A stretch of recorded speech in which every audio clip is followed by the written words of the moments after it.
تعالیٰ کی معیت کو لینا، اللہ کی مدد کو شامل کرنا، اللہ کی پناہ کو اپنے آپ کے لیے قائم کرنا۔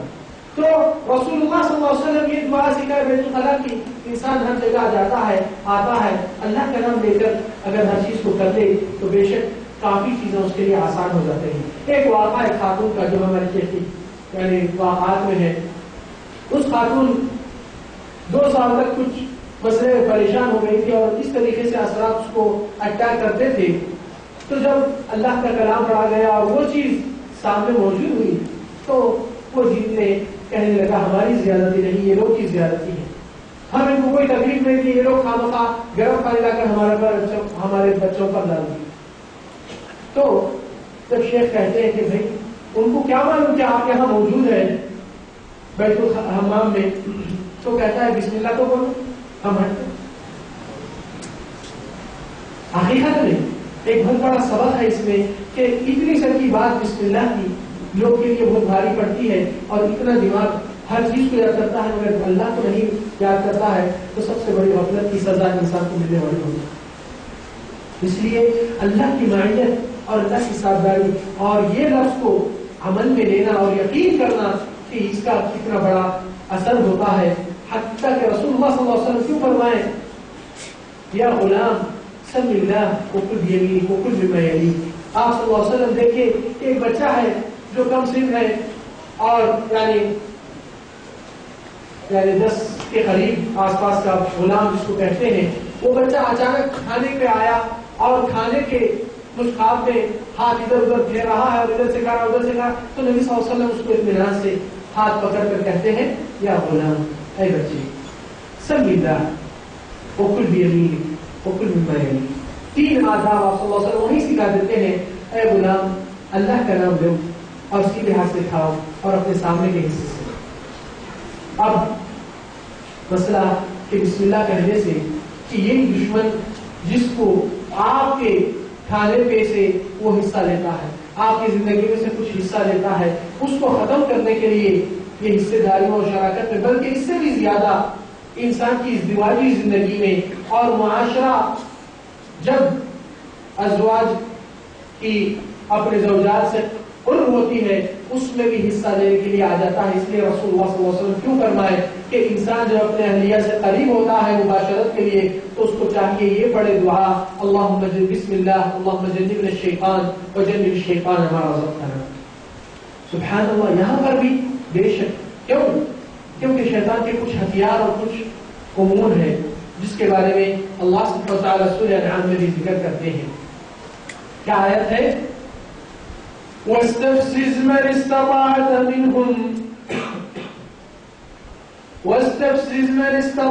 منهم بصوتك واجلب عليهم بخيلك ورجلك وشاركهم في الأموال والأولاد وعدهم وما يعدهم الشيطان إلا غرورا۔ اللہ تعالیٰ اس شیطان سے مقابلہ اور چیلنج سے کہتے ہیں کہ تو جتنے اپنے ہتھیار ہیں پوروں کو استعمال کر کے تیری جتنی کوشش ہے تو کرنا۔ کس چیز سے؟ استفزز من استطعت منهم بصوتك، اپنی آواز سے۔ تو عبداللہ بن عباس اور ابن مسعود کا کہنا ہے کہ شیطان کی آواز گانے اور بازے ہو۔ جو ہمارے گھروں میں شیطان کی بلبلا چلتے رہتی ہے اور پھر ہم اللہ سے دعا کرتے رہتے ہیں اور شیطان کو آس پاس میں رکھ کے رحمت کو فرشتوں کو دور کر دیتے ہیں، تو اس سے بڑی غفلت اور کیا ہو سکتی۔ دوسرا اللہ تعالیٰ فرمائے فاستطعت منهم بصوتك واجلب عليهم بخيلك، اور تو اپنے جتنے ساز و سامان و ہتھیار ہے اس چیزوں کو اس طریقے سے اپنے طرف کھینچ کے اور اپنی کوشش لگا کے قائم کر لے کہ ان کے اوپر بھاگ دوڑ بھی چلنا ہے تو چلا لے۔ بخیلک ورجلک، تیرے آدمیوں سے، تیرے سپاہیوں سے اور تیری خود کی کوشش سے، اور ان کے لیے جو اللہ کے نبی صلی اللہ علیہ وسلم کی حدیث جو مکمل ہوئی اس سے پتہ چلتا کہ ان کے پاس بھی خود سواریاں ہوتی تھی اور ہے بھی۔ وشارکہم، اور ان کو بہکانے میں اس میں بھی حصہ لے، ان کے مال میں ارمانے اور دنیا کی ہیرس اور ہوس دکھا کر ان کو سود، چوری، حرام خوری ہر چیز کے طرف ان کو مائل کر دے، اور حصہ اس میں بھی لے پھر اولاد میں. اب اولاد میں کیسا حصہ ہے کہ اولاد کو بھی گمراہ کرنا، اور جس وقت شوہر بیوی کی معاشرت کا اور صحبت کا وقت ہوتا ہے تو اس وقت بھی یہ دعائیں سے غافل کر کے اس میں بھی حصہ لینا.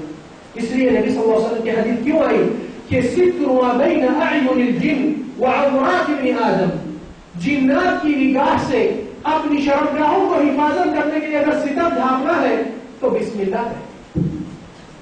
رسول اللہ صلی اللہ علیہ وسلم کے الفاظ ہے یہ کہ اس طریقے سے وہ لوگ کی آنکھوں پہ پردہ آ جاتا ہے اور آپ ان کی شر سے محفوظ ہو سکتے ہیں.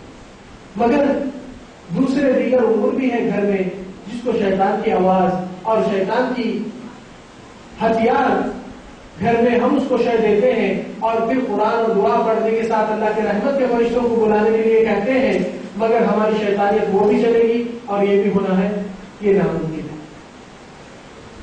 ایک گلاس میں دودھ ڈالیں گے تو اس میں تھوڑی سی گندگی بھی آ جائے تو آپ پینے کے لیے لائق نہیں سمجھیں گے اس کو.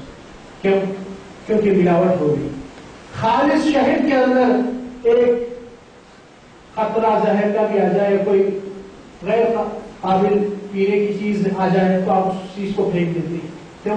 جان کی سلامتی زیادہ اہم ہے آپ کے نزدیک. تو یہاں پر بھی جان کی حفاظت کے لیے اللہ تعالیٰ کی پناہ اور اسی کی مدد ہمیشہ طلب کرنا، اور اپنے آپ کو اس چیز کے اوپر پابندی اور غفلت سے اپنے آپ کو بیدار کرنا، یہ بے حد ضروری مسئلہ ہے. تو رسول اللہ صلی اللہ علیہ وسلم کی اس حدیث میں ان کے کھانے کے لیے رسول اللہ کیا تجویز رکھی؟ تو نبی صلی اللہ علیہ وسلم اپنے مسعود کہتے ہیں تو میں نے ان کو کہا کہ تمہارے لیے ہر وہ ہڈی بسم اللہ بول کر پھینکیں گے تو اس کو گوشت بھر کے ان کے لیے ہاتھ کو لگتی تکون اوفر ما یکون لحما، مگر ہمارے پاس دستر ہونے کے بعد اٹھا کے پھینک دیتے ہیں، نہ بسم اللہ لیتے نہ کچھ کرتے. تو کیا ہوگا؟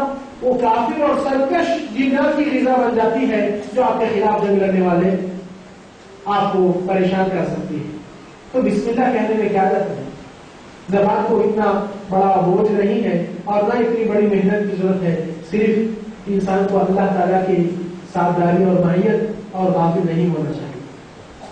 پھر نبی صلی اللہ علیہ وسلم فرمائے اور ہڈی اور تمہارے جانور کے لیے، تمہارے سواریوں کے لیے، تمہارے گھوڑے، ہر چیز کے لیے ہر جانور کا فضلہ جو جانور سے خارج ہوتی ہے وہ ان کی غذا ہے. جیسا اپنے چراگاہوں میں بکریوں کو بھینسوں کو گھاس دیتے ہیں اور جھاڑ کے پتے کھلاتے ہیں، تو نبی صلی اللہ علیہ وسلم جب یہ دو چیزیں ان کے غذا میں مقرر کر چکے، آپ صلی اللہ علیہ وسلم اپنی امت کو ہدایت دیے ہیں، تو آپ لوگ خبردار کبھی بھی راستے میں صحرا میں کہاں پر بھی رہو ان دو چیزوں سے استنجا مت کیجیے. جانور کا فضلہ چاہے سوکھا بھی کیوں نہ رہے اس سے استنجا سے حرمت دی گئی، اور نہ کسی ہڈی سے آپ استنجا کیجیے. کیوں؟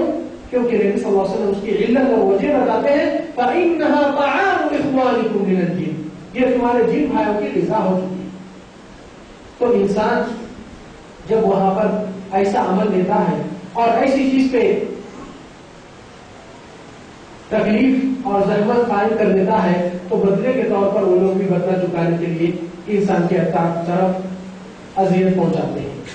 اور ایک وجہ اکثر لوگ گھروں میں، اور یہ واقعہ کے اندر تقریباً 40% عورت بچیوں کا جو اٹیک ہوا ہے یہ وجہ سے محسوس ہوا کہ اکثر اسکولان کچھ چھٹیوں کے دنوں میں بند رہتے ہیں، اور انسان جب اپنا گھر چھوڑ کر جاتا ہے کوئی مقام پہ اور یہ گھر ویران رہ جاتا ہے کچھ مدت تک، تو جنات جس جگہ پر اس مدت تقریباً 40 دن سے زیادہ کوئی آنے جانے والے نہیں، کوئی روشنی نہیں، کوئی اثر حرکت کی چیز نہیں ہوتی ہے، تو وہ لوگ کے اندر ایک تصور ہے کہ وہ ہماری حقداری ہے.